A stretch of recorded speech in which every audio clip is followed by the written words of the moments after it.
നിങ്ങളുടെ online start ആക്കുന്ന സമയത്ത് ഇതുപോലെ ഒരു മെസ്സേജ് കാണിക്കണമെന്നുണ്ടെങ്കിൽ അത് എങ്ങനെ ശരിയാക്കാമെന്ന് പറഞ്ഞുതരാം. അതിനായിട്ട് ആദ്യം തന്നെ ആ ഒരു മെസ്സേജ് ഒന്ന് ഫോട്ടോ എടുത്ത് വയ്ക്കുക. അതിനുശേഷം നിങ്ങളുടെ ആധാർ കാർഡും കൊണ്ട് നേരെ ഏത് ഷോറൂമിൽ നിന്നാണ് വണ്ടി എടുത്ത് ആ ഷോറൂമിൽ ചെല്ലുക. അവിടെ ചെന്ന ശേഷം ഈ ഫോട്ടോ അവരെ കാണിക്കുക. അവർ കാണിക്കുമ്പോൾ തന്നെ അവർ നിങ്ങളുടെ രജിസ്റ്റർ ചെയ്ത ഫോൺ നമ്പർ ചോദിക്കും.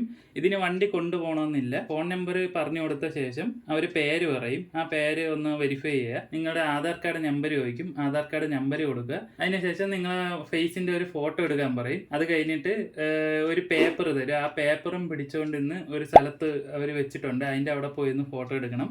ഇത് ഇത്ര എടുത്തു കഴിഞ്ഞിട്ട് അത് അവർ അപ്ലോഡ് ചെയ്ത് കഴിയുമ്പോഴത്തേക്കും നമുക്കൊരു മെസ്സേജ് വരും.